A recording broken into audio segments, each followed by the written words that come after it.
আপনার কি মনে হয় আমি কি করছি? আপনি বলবেন আমি প্রদীপ জ্বালাচ্ছি। সঠিক, কিন্তু প্রশ্ন হচ্ছে যে আমি কি আপনাকে বলেছি যে একে প্রদীপ বলা হয়? না। এই প্রদীপ কি নিজেই নিজের পরিচয় আপনাকে দিয়েছে? না। তাহলে আপনি কি করে জানলেন যে একে প্রদীপ বলা হয়? উত্তর হচ্ছে প্রকাশ, যে স্বয়ং জ্বলে অন্ধকারের মধ্যে সংসারকে পথ দেখায়, সেটাই প্রদীপ।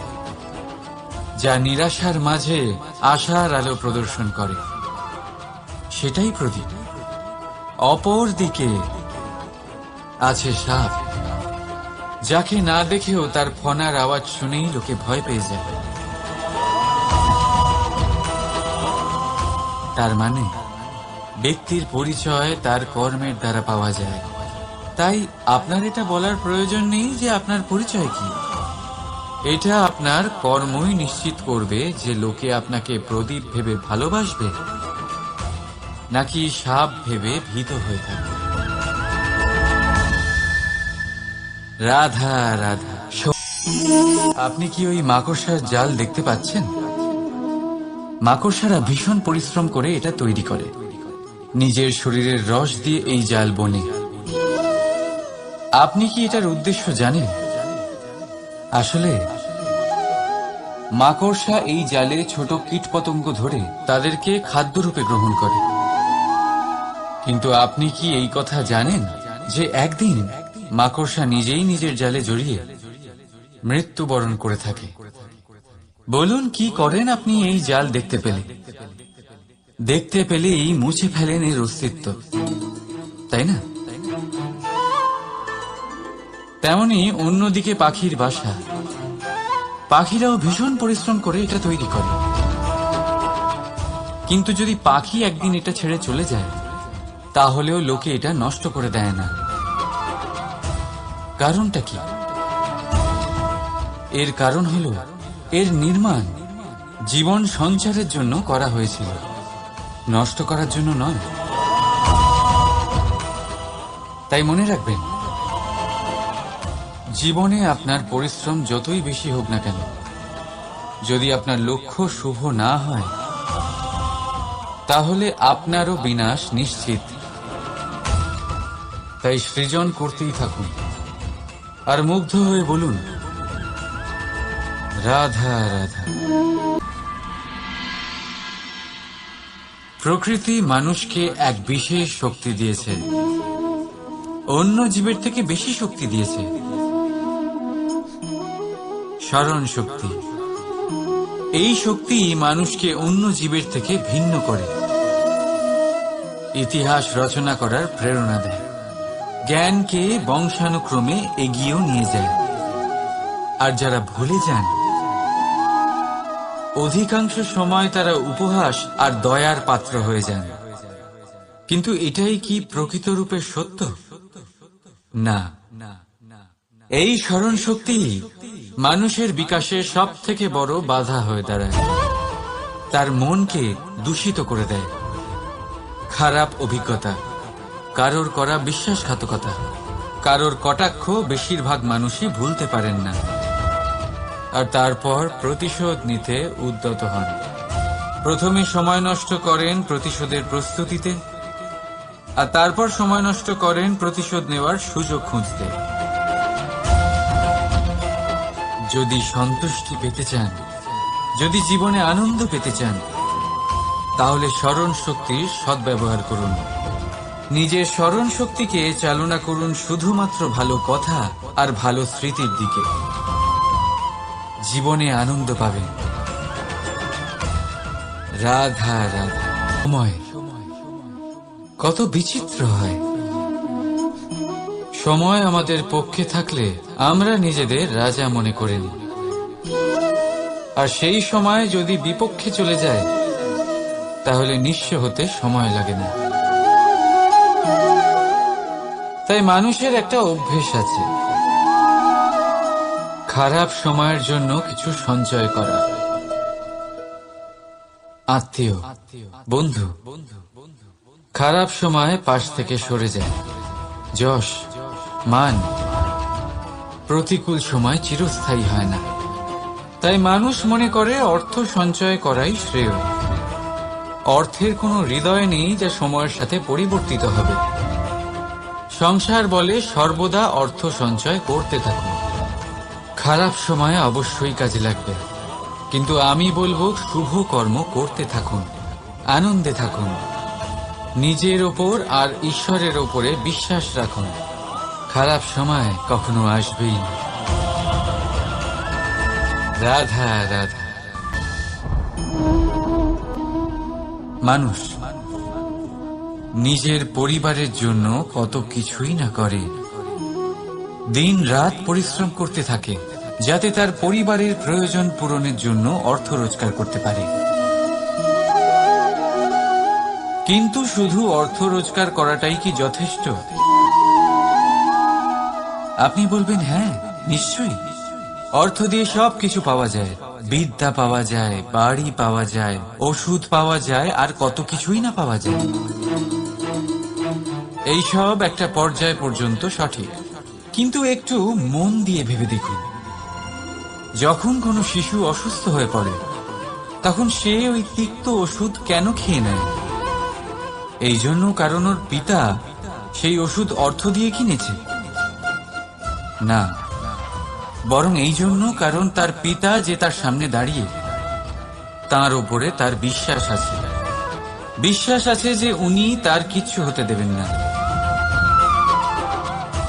এই বিশ্বাস, এই সংস্কার, এই শিক্ষা কখনো অর্থ দিয়ে পাওয়া যায় না।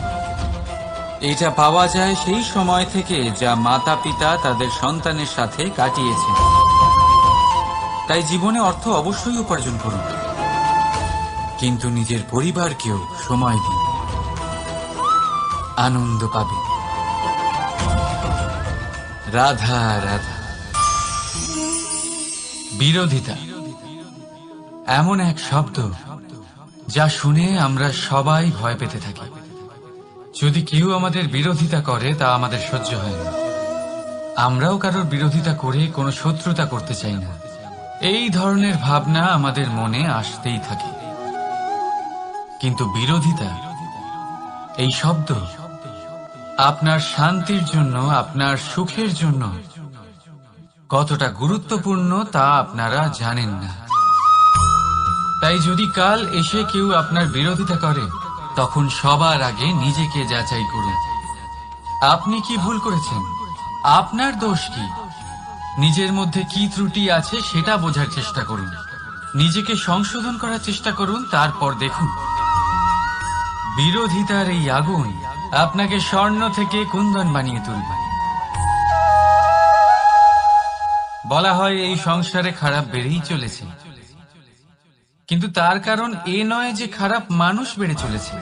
তার কারণ হলো যে ভালো মানুষ, যাদের ভালো চিন্তা, ভালো বিচারধারা আছে, তারা খারাপের বিরোধিতা করতে পারে না। যদি আপনার সম্মুখে কোনো খারাপ কর্ম হয়, তাহলে তার বিরোধিতা করতে সংকোচ করবেন না, কারণ বিরোধিতার এই আগুন মন্দকে পিছুপা হতে অবশ্যই বাধ্য করে। রাধা রাধা। জীবনে আপনি এরকম মানুষও দেখবেন যারা এটা বলে, ভাবে, নিজেকেও বলে যে উনি সেই এমন ব্যক্তি যার মতো আমি হতে চাই। ঠিক আছে, কারোর থেকে প্রেরণা নেওয়াটা কোনো ভুল নয়, কিন্তু কখনো কখনো এই প্রেরণা গুরুত্বহীন হয়ে যায়, আর আমরা শুরু করে দিই সেই ব্যক্তিকে নকল করতে। এখানেই থেমে যায় আমাদের উন্নতি। এবারে দেখুন, সংসারে শত কোটি রঙের ফুল আছে, কিন্তু তারা কখনো একে অপরকে নকল করে না। নকল করে না তাদের রং, নকল করে না তাদের সুগন্ধ। তাহলে আমরা করি কেন? প্রতিটা ব্যক্তির মধ্যে কোনো না কোনো প্রতিভা অবশ্যই থাকে, যা ফুটিয়ে তোলার সঠিক সময়ও আমাদের কাছে থাকে, কিন্তু সেই মানুষ সেই প্রতিভা নির্মাণ করার পরিবর্তে সময় নষ্ট করে অন্য কারোর মতো হওয়ার জন্য, কাউকে নকল করার জন্য। এটা করবেন না।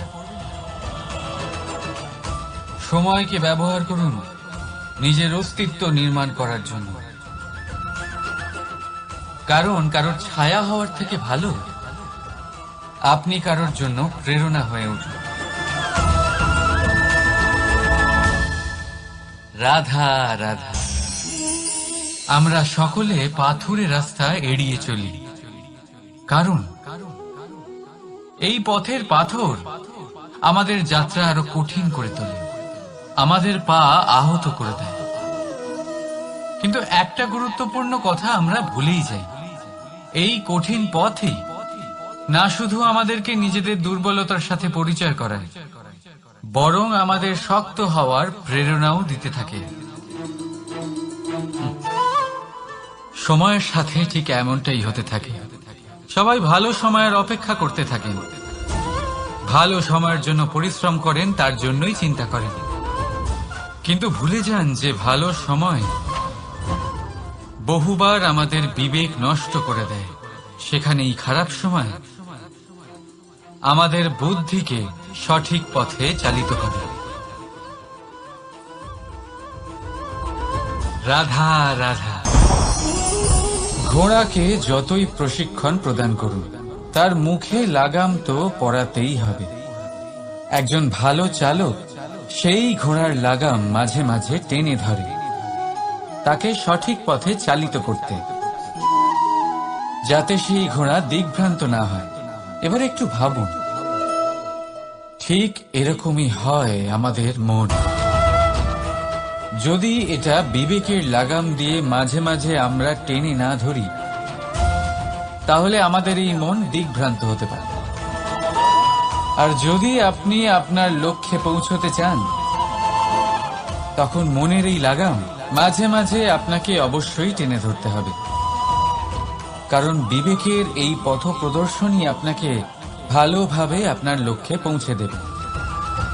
মনে রাখবেন, আর আমার সাথে ভালোবেসে বলবেন, রাধা রাধা। আপনি কখনো জাঁতাকল দেখেছেন? তাতে গম পেশা হয়। গমকে এমন ভাবে পেশা হয় যাতে আমরা তা খেতে পারি, জীবিত থাকতে পারি। আর যদি আপনি মন দিয়ে দেখেন, তাহলে কলের নিচের অংশ কখনো ঘোরে না, শুধুমাত্র উপরের অংশই ঘোরে। আর তবেই তা গম পিষতে পারে, আর তবেই রুটি তৈরি হতে পারে। কিন্তু ভেবে দেখুন, যদি কলের দুটো অংশই ঘুরতে থাকে, তাহলে কি হবে? তা গম পেশার বদলে একে অপরকে পিষে নিজেদের অস্তিত্ব শেষ করে দেবে।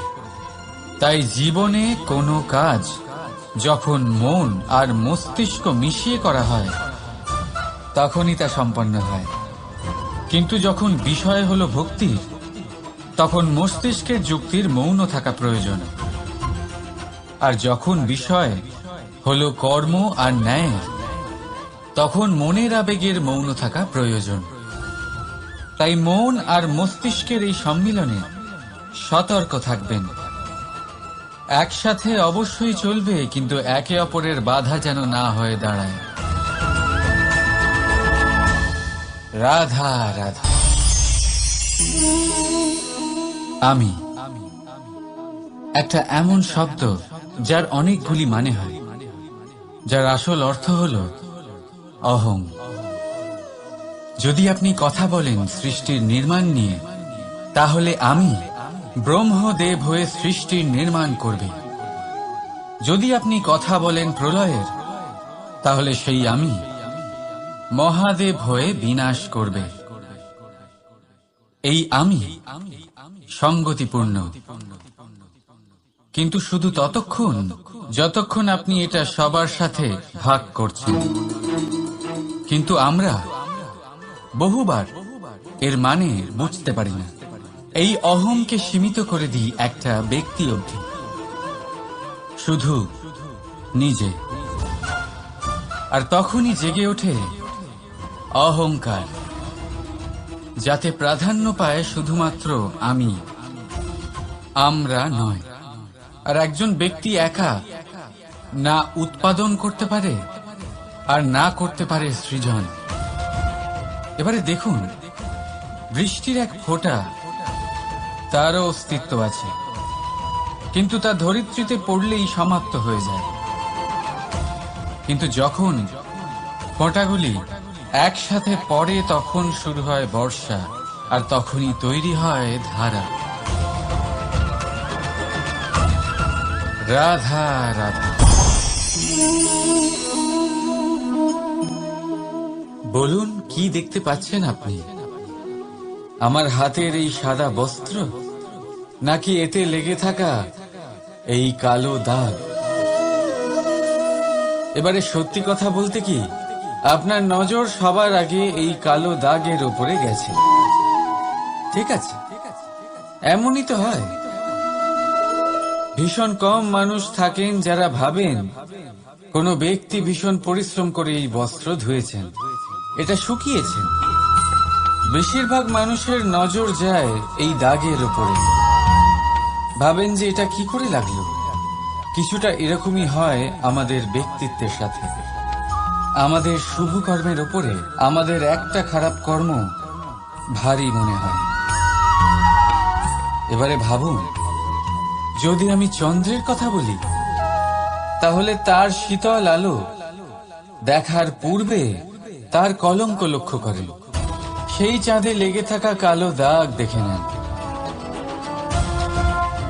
সেই জন্যই বিশেষ করে যারা শুধুমাত্র শুভ চিন্তা করেন আর উপকারী কর্ম যারা করেন, তাদের আমি বলবো সাবধানে থাকবেন, কারণ আপনার একটা খারাপ কর্ম চিরকালের জন্য উদাহরণ হয়ে দাঁড়াবে। রাধা রাধা। সাফল্য। যদি আপনাকে জীবনে সাফল্য পেতে হয়, তাহলে আপনি একাধিক মানুষ পাবেন যারা একাধিক উপায় বলবে আপনাকে সাফল্য পাওয়ার। দীর্ঘ সময় ধরে পরিশ্রম, চেষ্টা, নির্ধারণ, নিষ্ঠা, এই বিষয়ে ভাষণ দিতে থাকবেন। একাধিক রকমের উদাহরণ আপনার সামনে তুলে ধরবেন। কিন্তু আমার এটা মনে হয়, আমরা কেন সেই বিষয়ে কথা বলি না যা মানুষকে অসফল করে তোলে? শুধু দুটো ব্যাপার অসফল হওয়া নিশ্চিত করে। শুধু দুই ধরনের মানুষ বেশিরভাগ অসফল হয়। প্রথম তারা যারা ভাবে অনেক কিছু কিন্তু কিছুই করে না, আর দ্বিতীয় তারা যারা অনেক কিছু করতে থাকে কিন্তু ভাবনা চিন্তা না করে। ভাবনা আর কর্ম, এদের মাঝে সামঞ্জস্য রাখা খুব জরুরি। যদি এটা থাকে, তাহলে জীবনে কখনো অসফল হবেন না। রাধা রাধা। আপনি অনেককে এই কথা নিশ্চয়ই বলতে শুনেছেন, এই ব্যক্তির দৃষ্টিতে দম্ভ আছে, এই ব্যক্তির চোখের ওপর অহংকারের পর্দা পড়ে আছে, ইত্যাদি ইত্যাদি। চলুন, আমি আপনাকে একটা প্রশ্ন করছি। আপনি দেখেন কি দিয়ে? দৃষ্টি দিয়ে নাকি দৃষ্টিভঙ্গির সাহায্যে? ভাবুন। চিন্তায় পড়ে গেলেন নিশ্চয়ই। দৃষ্টি যে কোনো বস্তুর বা যে কোনো মানুষের শুধু বাইরের রূপটা দেখায়, যেখানে দৃষ্টিভঙ্গি আপনাকে সোজা আসল পরিচয়ের সাথে সাক্ষাৎ করায়। উদাহরণ হিসেবে চন্দ্র। চন্দ্র আমরা সবাই দেখেছি। বহু মানুষ আছেন যাদের চন্দ্র অত্যন্ত সুন্দর লাগে, আবার কিছু মানুষ এমনও আছেন যারা এই চন্দ্রের মধ্যেই দাগ খুঁজে বার করেন। এই হলো দৃষ্টিভঙ্গি। যদি নিজের দৃষ্টিভঙ্গিতে প্রেম রাখেন, ভালোবাসা রাখেন, সম্ভ্রম রাখেন, তাহলে তার বদলে আপনিও প্রেম আর সম্মান অবশ্যই পাবেন। এবারে দেখুন, যে জল দিয়ে ঈশ্বরের মূর্তি ধোয়া হয় তাকে চরণামৃত বলা হয়। এটার কারণ দৃষ্টিভঙ্গি। এখন আপনি পাথরকে ভগবান ভেবে পুজো করবেন, নাকি ভগবানকে পাথর ভেবে পরিত্যাগ করবেন? সিদ্ধান্ত আপনার, কিন্তু এই সিদ্ধান্ত নির্ভর করে আপনার দৃষ্টিভঙ্গির ওপর। তাই নিজের দৃষ্টিভঙ্গি শুভ রাখুন, নিজের দৃষ্টিভঙ্গিতে ভালোবাসা রাখুন, আর আনন্দে বলুন রাধা রাধা। বড় বড় রাজমহলে বড় বড় ইমারতের চূড়া কত সুন্দর হয়, কিন্তু আপনি কি কখনো এই বিষয়ে ভেবেছেন যে এই সুন্দর চূড়ায় পৌঁছতে গেলে আপনাকে পৃথিবীতে পাপ ফেলতেই হবে? সেই সুন্দর চূড়ায় পৌঁছে দীপ্তি পাওয়ার জন্য আপনাকে একটা কঠিন পথ অবলম্বন করতেই হবে। যদি আপনি কোনো কঠিন পথে না গিয়ে এই পৃথিবীর সাহায্য ছাড়াই শুধু উচ্চতার দিকে অগ্রসর হতে থাকেন, তাহলে সর্বদা অসফল হবেন। সেই জন্য নিজের স্বপ্ন পূরণের এই যাত্রাতে নিজের পথ কখনোই হারাবেন না, নিজের পথ থেকে সরবেন না। যদি এমন করেন তাহলে তো আপনার স্বপ্ন পূরণ হবেই না, তার সাথে আপনি নিজের পথও হারাবেন। রাধা রাধা।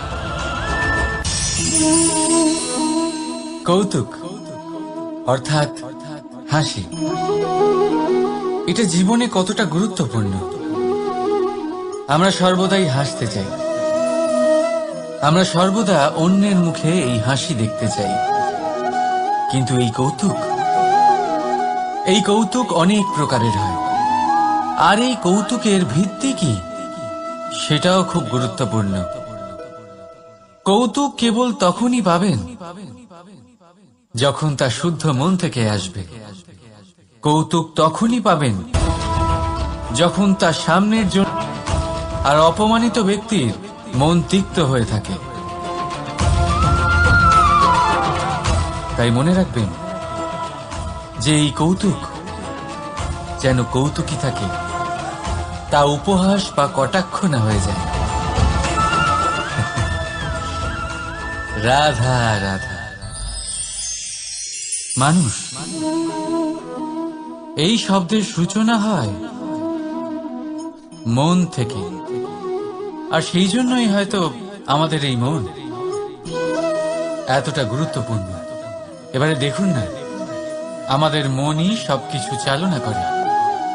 মনই সেই যে কল্পনা করে, মনই সেই যা কল্পনাকে বাস্তবে পরিণত করার জন্য পরিশ্রম করতে আমাদের প্রেরণা যোগায়। মনই সেই যা লোভের জালে জড়িয়ে পড়ে। মনই সেই যা অভিমানের পর্দা দিয়ে ঢেকে যায়। আর এই মনই সেই যা আপনাকে বিনাশের দিকে টেনে নিয়ে যেতে পারে। কিন্তু যদি তা পরোপকার করার ইন্ধন পায়, তাহলে এমন কোনো মহান কাজ নেই যা আপনি করতে পারবেন না। কিন্তু এই মন কি? এটা বোঝানো যায় দুটো শব্দের মাধ্যমে, দুটো সহজ শব্দ। প্রথম, একজন কুশল সেবক। দ্বিতীয়, একজন সংকটপ্রবণ মালিক। যদি আপনার এই মন আপনার নিয়ন্ত্রণে থাকে, তাহলে সে হলো আপনার সেবক। তাই আপনার অস্তিত্ব আছে। কিন্তু যদি আপনার মন আপনার কর্মের ওপরে নিয়ন্ত্রণ করে, তাহলে এই মন আপনার মালিক, আর তখন আপনার বিনাশ নিশ্চিত। তাই নিজের এই মনকে নিয়ন্ত্রণে রাখুন, কিন্তু ভালোবেসে। আসুন আমার সাথে আনন্দে বলুন রাধা রাধা। এই সূঁচ দেখতে পাচ্ছেন আপনি? এটা শুদ্ধ লোহা দিয়ে তৈরি, বস্ত্র সেলাই করার কাজে লাগে, অস্ত্রোপচারে কাজে লাগে। কিন্তু আপনি কি কখনো ভেবে দেখেছেন এই সূঁচ কিভাবে তৈরি হয়? লোহার এক বড় অংশকে পিটিয়ে পিটিয়ে টেনে টেনে তাকে পাতলা বানানো হয়। এরপরেই আমরা পেয়ে থাকি সূঁচ। ভাবুন, যদি লোহার টুকরোতে অনর্গল প্রহার করার ফলে একটা লোহার টুকরো সূঁচে পরিণত হয়, তাহলে আমাদের জীবনে অনর্গল চেষ্টা করার ফলে জীবনের সমস্ত অংশকে আমরা কত প্রভাবশালী কাজে পরিণত করতে পারি। শুধু প্রয়োজন দৃঢ় নিশ্চয়তা। তাহলে আসুন আমার সাথে ভালোবেসে বলুন, রাধা রাধা।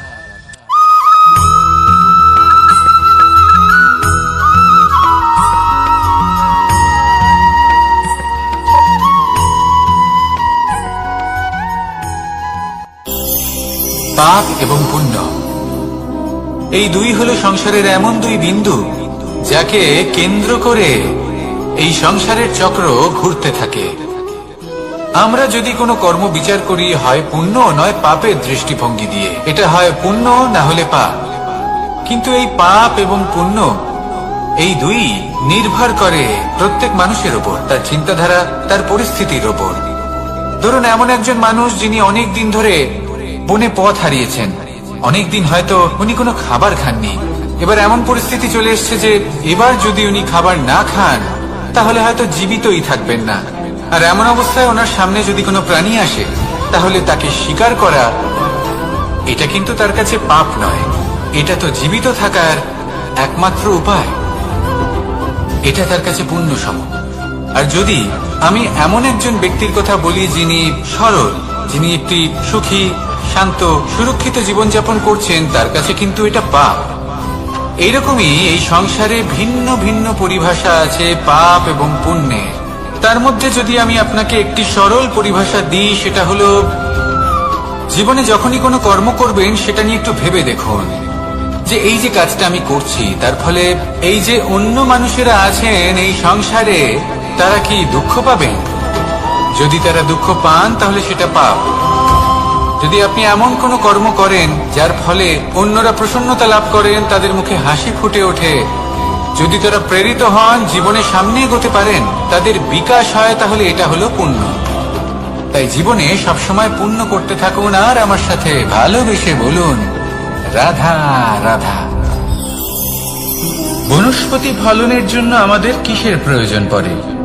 একটু ধরিত্রীর, একটু পরিশ্রমের, আর একটা বীজের। এবার যদি মানুষের কথা বলি, তাহলে এখানে ধরিত্রী হলো মানুষের এই জীবন, যেখানে মানুষ নিজের ইচ্ছের ফল ফুল ফলন করতে চায়। পরিশ্রম হলো আমাদের কর্ম, আর বীজ হলো আমাদের নির্বাচন। আমাদের বেছে নিতে হবে যে আমরা কি বপন করব, আম নাকি ফণি মনসা, এর মধ্যে আমরা কি পেতে চাই। রসালো ফলের ফলন চাই নাকি কাঁটার ফলন চাই, তা আমাদের উপর নির্ভরশীল। কিন্তু একটা কথা ঠিক, লক্ষ্য যেমনই হোক না কেন, জীবন যেমনই হোক না কেন, যদি আপনি লক্ষ্যের দিকে এগোতে থাকেন তাহলে কর্মের সাথে খামখেয়ালি আচরণ করতে পারবেন না। যদি আপনি এমন করেন তাহলে এটা আপনাকে একটা অনুচিত লক্ষ্যে পৌঁছে দেবে, সেটা কিন্তু নিশ্চিত। সবসময় এটা মনে রাখবেন, কর্মের সাথে খামখেয়ালি হবেন, অর্থাৎ কর্মফলও আপনার সাথে খামখেয়ালি হবে। তাহলে নিষ্ঠার সাথে কর্ম করতে থাকুন আর নিজের লক্ষ্যকে প্রাপ্ত করুন। আর আমার সাথে ভালোবেসে বলুন, রাধা রাধা। অগ্নি, চতুর্থ তত্ত্ব, সব থেকে বেশি গুরুত্বপূর্ণ কিন্তু তার থেকেও বেশি ভয়াবহ। কখনো অগ্নিকে নিয়ন্ত্রিত রূপে উনুনে জ্বলতে দেখেছেন? এই অগ্নি আমাদের খাবার বানাতে সাহায্য করে, যা আমাদের শক্তি প্রদান করে। কিন্তু এই অগ্নি যখন বিচলিত হয়ে অনিয়ন্ত্রিত হয়ে কোন বনের আগুন হয়ে ওঠে তখন মহা বিনাশ ঘটে যায়। আপনারই অন্তরের ঊর্জা হলো এই অগ্নি। এটা আপনার শক্তিও, আপনার ক্রোধ। একে ব্যবহার কিভাবে করবেন তা আপনারই হাতে।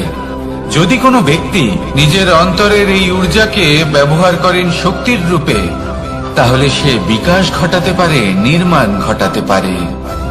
কিন্তু যদি কোনো ব্যক্তি তার অন্তরের ঊর্জাকে বিধ্বংসী অস্ত্র বানিয়ে ফেলেন, তাহলে নিশ্চিত রূপে মহা বিনাশ ঘটতে পারে, যাতে বিনাশ তারও অবশ্যই হবে। অনেক বছর পূর্বে এমনই এক আগুনের দ্বারা এই সুন্দর পৃথিবীর নির্মাণ হয়েছিল। আর অনেক বছর পূর্বে এমন এক আগুনেই সমস্ত জীব এবং সংসার বিলুপ্ত হয়ে গেছিল। এবার আপনি আপনার অন্তরের ঊর্জা দ্বারা বিনাশ ঘটাতে চান নাকি নির্মাণ ঘটাতে চান, সেই সিদ্ধান্ত আপনারই। আসুন আমার সাথে ভালোবেসে বলুন, রাধা রাধা। কখনো কখনো এমন হয় আমরা আমাদের বাড়ির উঠোনে বীজ বপন করি, আর তা বিকশিত হয় একটা সুন্দর বৃক্ষে। তার শাখাগুলি প্রতিবেশীর বাড়ি পর্যন্ত পৌঁছয়। ফলের বর্ষণ প্রতিবেশীর বাড়িতেও হয়ে থাকে। আর আমরা ভাবি গাছ আমরা উৎপন্ন করব আর ফল খাবেন আপনারা। এই কেমন কথা হলো? আপনাকে এই কথা বুঝতে হবে যে এসব হলো ভৌতিক বস্তু, সাংসারিক বস্তু। কখনো নিজের বাড়ির বাগানে ভালোবাসার গাছ বপন করে দেখুন। তার শাখাও প্রতিবেশীর বাড়ি পর্যন্ত পৌঁছবে, ফলের বর্ষণ সেখানেও হবে। কিন্তু সেই ফল চাইতে আপনাকে যেতে হবে না, সেই ফল দ্বিগুণ মাত্রায় আবার আপনার কাছেই ফিরে আসবে। তাই নিজের বাড়িতে আর নিজের মনে ভালোবাসার গাছ উৎপন্ন করুন। এই জীবন প্রসন্ন হয়ে বলবে, রাধা রাধা। অ দিয়ে অন্ত, আ দিয়ে আরম্ভ, এই দুইয়েরই রাশি সমান। যদি আপনি মন দিয়ে দেখেন তবে দেখবেন এদের সম্পর্ক খুবই নিবিড়। কিভাবে? যখন কোনো কিছু শুরু হয় এটা নিশ্চিত হয়ে যায় যে তা সমাপ্তও হবে। আরম্ভই যদি না হয় তা সমাপ্তও হবে না। যা আরম্ভ হয়েছে তার সমাপ্তি হলো অবশ্যম্ভাবী। এটাই হলো প্রকৃতির নিয়ম, একে এড়ানো যায় না। এবার এই কথা আমরা সকলে জানি। এবার মানুষ কি ভাবে যে সমাপ্তির পরে কি হতে পারে, এর উত্তর তাদের কাছে নেই। তাদের উচিত অন্য কোনো বিষয় ভাবা যা বেশি গুরুত্বপূর্ণ। এবার মানুষ এটা জানে না যে মৃত্যুর পরে কি হতে পারে, কিন্তু এই কথা অবশ্যই জানে যে জন্ম থেকে মৃত্যু পর্যন্ত এই সময়, যাকে আমরা জীবন বলে থাকি, এই সময় আমরা কর্ম করতে পারি। এই কথা তো আমরা জানি। তাহলে এমন কি কর্ম করা যেতে পারে যা আমাদের সমাপ্তির পরও আমাদের প্রাসঙ্গিক করে রাখতে পারে, এই বিষয়ে ভাবা উচিত। যে জন্মগ্রহণ করেছে তার মৃত্যু হবেই, এটা সাধারণ বিষয়। কিন্তু ইতিহাস আজও সেই সকল মানুষজনকে স্মরণ করেন যাদের এই সংসার তাদের মৃত্যু নয়, বরং তাদের জীবনকালে যে কর্ম তারা করেছেন তার দ্বারা মনে রাখেন। সেই কর্মের কারণে এই সংসারে তাদের নাম, তাদের কর্ম, তাদের ব্যক্তিত্ব, তাদের কীর্তি অমর হয়ে থাকে এবং থাকবে। আপনার কাছে এতটা সময় নেই যতটা আপনার মনে হচ্ছে আপনার কাছে আছে। সেই জন্য যত শীঘ্র সম্ভব শ্রেষ্ঠ কর্ম করুন, যতটা পারবেন ততটা অধিক সুকর্ম করুন। এই সংসারে নিজেকে অমর করে তুলুন আপনার মৃত্যুর পরেও। আর আমার সাথে ভালোবেসে বলুন, রাধা রাধা। ওমা, এ কি? আমি কখন থেকে এখানে অপেক্ষা করছি, হাত পেতে দাঁড়িয়ে রয়েছি যাতে একটা ফল আমার হাতে এসে পড়ে এবং সেটা আমি খেতে পারি। কখন থেকে অপেক্ষা করছি, কিন্তু সেটা হচ্ছেই না। এবার আপনি বলবেন যে এসব কি বলছি, এই কি অদ্ভুত কথা বলছি। যদি ফল খেতে হয় তাহলে আমাকে বৃক্ষে চড়তে হবে, ফলের কাছে পৌঁছতে হবে, তবেই তো ফল পাবো। এবারে এটা অত্যন্ত সহজ ব্যাপার, কিন্তু এই বিষয়টা আপনি নিজের জীবনের প্রসঙ্গে ভেবে দেখুন। লক্ষ্য কোথায় আছে আপনি জানেন, সেই লক্ষ্যে পৌঁছানোর পথ কি সেটাও আপনি জানেন। সেই পথে চলার ক্ষমতাও আপনার রয়েছে, কিন্তু তাও আপনি নিজের লক্ষ্য লাভ করতে পারছেন না। কেন? কারণ আপনি অপেক্ষা করছেন যে লক্ষ্য আপনার সামনে চলে আসবে, কিন্তু তা হয় না। লক্ষ্য সে যাই হোক না কেন, ধন হোক, প্রেম হোক, কোনো সম্মান হোক বা মোক্ষ হোক, যদি আপনি তার দিকে অগ্রসর না হন তাহলে ফল প্রাপ্তি অসম্ভব ব্যাপার, তা কোনোদিনই হবে না। সেই জন্য আপনার চোখের সামনে আপনি যদি নিজের লক্ষ্যকে দেখতে পান তাহলে উঠুন এবং সেই দিকে অগ্রসর হতে শুরু করুন। নিজের অন্তরের সকল অশুভ গুণ দূর করুন, অলসতা ত্যাগ করুন, অজ্ঞানতা ত্যাগ করে দিন এবং চলতে থাকুন। অবশ্যই মনোবাঞ্ছিত ফল লাভ করতে পারবেন। মনে রাখবেন, চলতে থাকলে তবেই লক্ষ্য প্রাপ্তি হবে। অপেক্ষার দ্বারা শুধুমাত্র মৃত্যু লাভ হবে। আসুন আমার সাথে ভালোবেসে বলুন, রাধা রাধা। পাখি কখন জন্ম নেয়, কখন উড়তে শেখে, কখন বাসা বানাতে শেখে, কখন নিজের মৃত্যু লাভ করে, এসব আমাদের মধ্যে কেউ জানি না। কিন্তু পাখি একটা কথা খুব ভালো করে জানে, যে এই সংসারেও যা কিছুই করুক না কেন, এই সংসারের ওকে নিয়ে কিচ্ছু যায় আসে না। এবার আমরা কি করি? কোনো কাজ করার আগে আমরা এটা ভাবি যে এই সংসার যদি আমাকে দেখে ফেলে তাহলে কে জানে এই সংসার কি ভাববে, আমার প্রতিচ্ছবি কেমন তৈরি হবে কে জানে, কে জানে কি হবে আদি ইত্যাদি। এই সব ভাবনায় আমরা মগ্ন হয়ে যাই। কিছুটা এমন ভাবে মগ্ন হই যে বর্তমানের কর্মের এই জীবনের যাত্রাপথে সেই সময়ের আনন্দ উপভোগ করতে ভুলে যাই। এবার দেখুন একটা পাখি কি করে, ওর কর্ম হলো গান গেয়ে চলা। ওই পাখি গেয়ে চলে, কেউ ওর গান শুনুক বা না শুনুক, কেউ আদৌ শুনছে কিনা সেই বিষয়টা নিয়ে সেই পাখির কিছুই যায় আসে না। সেই পাখি নিজের কর্ম করতে থাকে। হয়তো সেই জন্যই আপনি কখনো কোনো পাখিকে কাঁদতে দেখবেন না। এরকমই আপনাকে নিজেকে গড়ে তুলতে হবে। প্রথমে নিজেকে জিজ্ঞেস করুন, এই যে কর্ম আমি করতে চলেছি সেটা কি উচিত? যদি আপনার মনে হয় সেটা উচিত তাহলে সেটা প্রমাণ করুন। এটা ভাববেন না যে এই সংসার কি ভাববে। আসুন আর আমার সাথে ভালোবেসে বলুন, রাধা। বনের মধ্যে যদি আপনি কোনো বিষাক্ত সাপ দেখেন তাহলে কি করবেন? আপনি তখনই তার থেকে দূরে পালাতে চেষ্টা করবেন। আর এটা কেন করবেন? নিজের রক্ষার্থে। এই কথা আমি নয় মেনে নিলাম, কিন্তু নিজের জীবনে এটা করেন না কেন? আপনি যেখানেই যান, যে স্থানেই যান না কেন, প্রত্যেক সময় প্রত্যেক মুহূর্তে এমন বিষাক্ত সাপ আপনি অবশ্যই খুঁজে পাবেন। আর সেই সাপ নয় যাদের আপনি বনে খুঁজে পাবেন, এরা হলো সেই সাপ যা আপনাকে পাপ করতে বাধ্য করবে। আপনার অন্তরের বাসনা, ক্রোধ, অহংকার, লোভ, ঈর্ষা এদের বৃদ্ধি ঘটাবে। দেখুন, বনের এই সাপ আপনাকে একবার ছেড়ে দিতেও পারে, ছোবল নাও মারতে পারে, কিন্তু এই যে পাপরূপী সাপ আছে তা অবশ্যই ছোবল মারবে। কর্ম যদি করেন তাহলে অবশ্যই ফল পাবেন। সেই জন্য যখনই কোথাও যাবেন, যদি এমন কাউকে দেখেন, যদি এমন কিছু দেখেন যে আপনাকে পাপ করতে বাধ্য করছে, তাহলে সেই মুহূর্তে সেখান থেকে পালিয়ে যান। যেমন বনের সাপ দেখে আপনি পালাতে থাকেন। সৎকর্মের রক্ষা অত্যন্ত আবশ্যক। আসুন আর আমার সাথে ভালোবেসে বলুন, রাধা রাধা। যদি কোনো সিংহ বানরের মতো গাছে চড়তে চেষ্টা করে তাহলে কি হবে? একটা মাছ যদি মাটিতে হাঁটতে চেষ্টা করে তাহলে কি হবে? তারা বিফলই হবে। কিন্তু এরকম কেন হয়? তার কারণ হলো প্রকৃতির রচনা কিছুটা এরকম। এখানে প্রত্যেকটি ব্যক্তিকে, প্রত্যেকটি প্রাণীকে আলাদা আলাদা গুণের অধিকারী করা হয়েছে এবং সকলকে একটা সীমাও প্রদান করা হয়েছে। এবার এই যে বৃক্ষ, পশু, পাখি, এদের মধ্যে সেই ক্ষমতাই নেই যে এরা নিজেদের যাচাই করতে পারবে, নিজেদের সীমাগুলো বুঝতে পারবে, নিজেদের সদ্গুণগুলো চিনতে পারবে। এরা সেটা করতে পারবে না। কিন্তু মানুষ তো আলাদা। মানুষের কাছে সেই বিশেষ শক্তি আছে যে তারা পূর্ণরূপে নিজেদের যাচাই করতে পারবে, নিজেকে পূর্ণরূপে বুঝতে পারবে, নিজের দোষ, নিজের অপগুণ, নিজের সদ্গুণ, নিজেদের সীমাগুলো তারা বুঝতে পারবে। আর এটা অত্যন্ত গুরুত্বপূর্ণ। কথায় আছে যে যদি সাফল্য লাভ করতে হয় তাহলে নিজেকে যাচাই করে নিতে হবে। তাই নিজেকে যাচাই করুন, নিজের সাথে পরিচিত হয়ে যান এবং জীবনে কর্ম করতে থাকুন। সাফল্যের শিখরে অবশ্যই পৌঁছে যাবেন। আর ওখানে যদি যান তাহলে এই মন প্রসন্ন হয়ে অবশ্যই বলবে, রাধা রাধা। অন্ধকারাচ্ছন্ন রাত্রি যদি এসে থাকে, তাহলে আলোকিত প্রকাশ নিয়ে সূর্যও অবশ্যই আসে। রোগ যদি এসে থাকে, তাহলে তার ওষুধও অবশ্যই আসে। সমস্যা যদি আসে, তাহলে সেই সমস্যার সমাধানও নিজে থেকেই আমাদের কাছে চলেই আসে।